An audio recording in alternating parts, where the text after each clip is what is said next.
Olá meus caros, aqui é o Corvo. Previamente eu abordei a minissérie Storm of the Century, onde fiz menção à predileção de Stephen King por ela quando o assunto é sobre obras de longa duração de sua autoria, adaptadas ou criadas para a TV. Como leitor e cinéfilo, penso ser difícil discordar do mestre. Embora The Stand e The Shining também tenham sido produzidas neste mesmo formato, Storm of the Century foi um trabalho planejado para tal fim desde o princípio, o que contribui para aquele timing ajustado e fluência narrativa. Os motivos de escolher Rose Red para falar um pouquinho mais das aventuras de King no mundo da TV, particularmente na emissora ABC, são especialmente dois. Primeiro, porque esta minissérie foi novamente uma colaboração com Craig R. Baxley, que novamente cumpre aqui a função de diretor, assim como em Storm of the Century. E segundo, que o fato de escrever para a TV, com a mente focada no formato, não é garantia de que o texto tenha uma condução ajustada e bom andamento, mesmo trabalhando com as mesmas pessoas, conhecendo suas metodologias e preferências. Penso que criar um texto do zero para o formato televisivo pode ser mais fácil do que adaptar livros, que no caso de King, costuma apresentar várias nuances e momentos diferentes. Mas Rose Red é um bom exemplo de que isso não é necessariamente garantia de sucesso. O legado de Ellen Rimbauer e de sua fiel acompanhante Sukina tem muito potencial, mas quando comparamos Rose Red com o esforço prévio de King e Baxley em Storm of the Century, esta mansão construída com almas humanas, usadas como argamassa, não reflete nada além do que uma colcha de retalhos. Uma colcha de dores, traumas, desejos, perversões, que se juntam às de Ellen e Sukina para acrescentar mais um cômodo em sua estrutura. Há sempre mais espaço para construir. Ironicamente, o fato de a história ser apresentada em fragmentos e sem uma sensação natural de contínuo espelha toda a aleatoriedade que envolve as origens de Rose Red. Embora as violências físicas e simbólicas sofridas por Ellen e Sukina não possam ser consideradas o marco zero do que habita este solo maldito, suas cicatrizes e sentimentos consistem metaforicamente em todos os nervos deste majestoso imóvel, que necessita de impulsos elétricos, que no caso são os personagens paranormais nela reunidos, para reativar seu propósito de nunca parar de crescer. Rose Red é anti-Peter Pan. Mas, além deste aspecto biográfico importante, a mansão age por impulso, obsessão e sem maiores propósitos, o que faz dela uma casa muito simples de ser compreendida, e mesmo assim fascinante graças ao bom gosto estético e arquitetura criativa, experimental, coisas que não faltam aqui. Sendo justo, acredito que a história de André Linoge, em Storm of the Century, era menos ambiciosa do que a Rose Red imaginada por King. E este resquício de megalomania certamente colocou Baxley em apuros. Diferente da primeira minissérie, Rose Red passou por várias edições, cortes e reajustes, a ponto de tornar impossível afirmar que aquilo que vemos traduz perfeitamente a visão original de King. Rose Red significou infortúnio, não apenas para a vida dos personagens que passam algumas horas em seus colossais aposentos, mas também de muitos que trabalharam para materializar este cenário. Algumas obras conseguem transpirar a turbulência da vida cotidiana de um escritor, e Rose Red é um desses casos. King reconhecidamente tentou não se repetir muito durante a carreira. E eu digo tentou. Nem sempre isso é fácil de conseguir, já que todos nós, de alguma forma, somos reféns de nossos próprios padrões, vícios de escrita, maneirismos, comportamentos aprendidos. Por alguma razão que apenas King poderia entrar em detalhes, o tema Casa Assombrada voltou a seduzi-lo. Não é preciso ser leitor ou fã para saber que o mesmo escreveu uma das melhores obras de todos os tempos com esta premissa. Estou falando de The Shining, é claro. O Overlook Hotel é indiscutivelmente uma casa mal assombrada, ora bolas. O hotel não foi o primeiro dos inesquecíveis imóveis sobrenaturais modernos, já que Shirley Jackson, em sua obra The Haunting of the Hill House, de 1959, revolucionou completamente o imaginário popular do que seria um lugar assombrado. Mas The Shining, após a masterpiece de Shirley, sem dúvida foi uma nova página criativa escrita dentro da temática e gênero. As contribuições e impactos de The Haunting of the Hill House no próprio Stephen King são inegáveis. Sem esta obra formidável e extremamente indicada a todos que nunca leram, não existiria The Shining, e muito menos Rose Red. O desejo de King em escrever novamente sobre o além coincidiu com a curiosidade de Steven Spielberg pela temática, que, na época, ambicionava criar um remake do filme The Haunting, de Robert Wise, por sinal baseado no livro de Shirley. Spielberg esperava que King o ajudasse a construir um roteiro adequado, e como qualquer pessoa ciente das capacidades do escritor, as expectativas do lendário diretor e produtor eram consideráveis. Mas então a vida passou a imitar a arte, pois a partir do momento que Rose Red nasceu como uma pequena ideia no imaginário de King, ela já começou a causar danos. Como uma rosa vigorosa, de espinhos saudáveis, ela perfura, rasga e sangra. E foi tudo o que fez desde a concepção até o momento de empacotar tudo, com desentendimentos, morte de membros do elenco, orçamento sendo estourado e por aí vai. Novamente inspirado por Shirley Jackson e também pela The Winchester Mystery House, a casa assombrada mais famosa da Califórnia e que pertencia a Sarah Winchester, esposa do magnata da indústria de armamentos, King foi forçado a pausar suas atividades em virtude de um acidente automobilístico. Quando finalmente conseguiu retomar a escrita, ele afirma que isto o ajudou muito mais do que as drogas que estava tomando para aliviar as dores. Suas sessões de trabalho dificilmente ultrapassavam 45 minutos, mas eram como as dores esperadas de um procedimento fisioterapêutico para poder andar novamente. Ele não levou mais do que um mês para terminar o roteiro, mas até que fosse concluído, o relacionamento de King com Spielberg foi lentamente se deteriorando. O acidente do escritor por si só foi motivo para frustração e incertezas.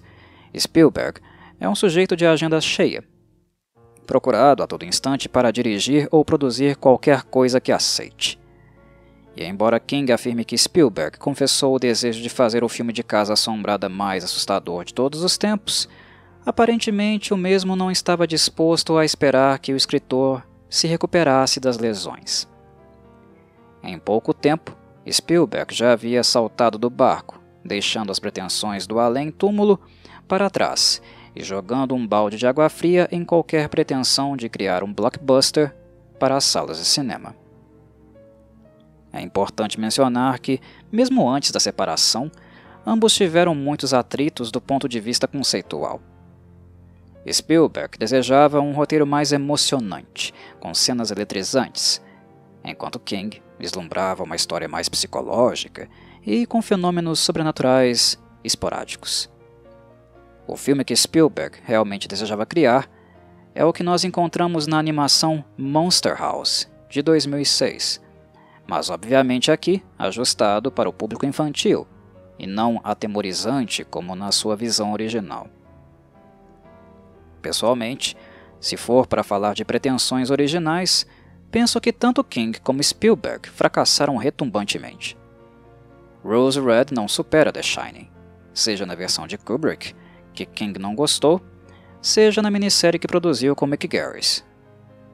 E Spielberg, bem, no que diz respeito a histórias fantasmagóricas, Monster House, embora seja uma animação divertida e bonitinha, está a abismos extraplanares de distância do entretenimento e impacto causado pelo clássico Poltergeist.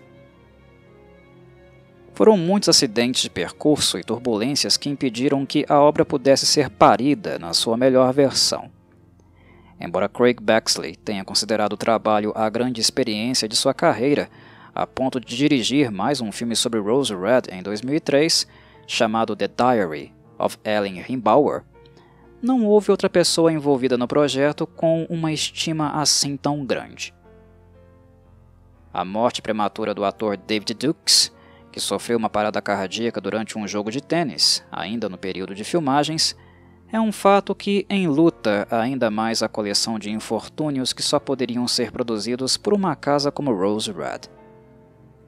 A critério de curiosidade, foi o próprio Craig Baxley que fez os stunts, usando uma máscara, das últimas cenas que Dukes faria.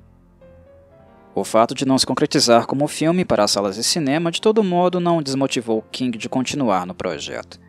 Suas ótimas experiências com minisséries de TV, inclusive trabalhando com a própria ABC, era motivo para alguma esperança. A emissora tinha muita fé no sucesso de Rose Red, que de fato conseguiu bons índices de audiência, mas não a ponto de justificar o enorme orçamento utilizado. Se o ouvinte achou a mansão bonita, verdadeiramente suntuosa, acho que não, você não está louco. Louca estava a ABC, que gastou cerca de 35 milhões de dólares para construir o cenário de Rose Red em Tacoma, Washington. O investimento foi 10 vezes maior do que o planejado, e a pré-produção também foi maior do que o tempo de filmagem. Foram 6 meses de construção para 4 meses de tomadas. Stephen King queria algo grandioso, a ponto de se referir a Rose Red como um Moby Dick das casas assombradas. E ilusões de grandeza raramente se concretizam. Bem se vê que todo o dinheiro investido se provou insuficiente para tanta pretensão. O que de fato elogio no filme é o trabalho de quem colocou a mão na massa para criar o cenário. Carpinteiros, decoradores, pedreiros, pintores, engenheiros, arquitetos. Rose Red é lindíssima, e nem precisava dos efeitos especiais toscos da época utilizados por Baxley e David Connell. O conceito, como disse previamente, é bastante interessante. Eu gostaria de ver Ellen e Sukina, mais uma vez, em melhor forma novamente, em um ambiente externo de bastidores menos moribundo, turbulento e repleto de devaneios. O elenco é repleto de carinhas que o público dos anos 90 e da primeira década dos anos 2000 se acostumou a ver na TV americana. O destaque fica com Julian Sands, que, embora nunca tenha sido aclamado, agrega em suas interpretações certo refino que o difere dos demais atores e atrizes com quem trabalha. De certo modo, o fato de ser britânico e oriundo de uma tradição cênica mais expressiva pode ser uma explicação para o fenômeno. Como é comum nas adaptações cinematográficas e televisivas de King, assim como nos livros, Rose Red referencia muitos de seus escritos. Além do cameo que o escritor fez, sendo o garoto, entre aspas, da pizza, e a evidente conexão temática com The Shining, Carrie é imediatamente reconhecível na personagem Annie Wheaton, cujos poderes telecinéticos são tão absurdos que acabam saindo do tom.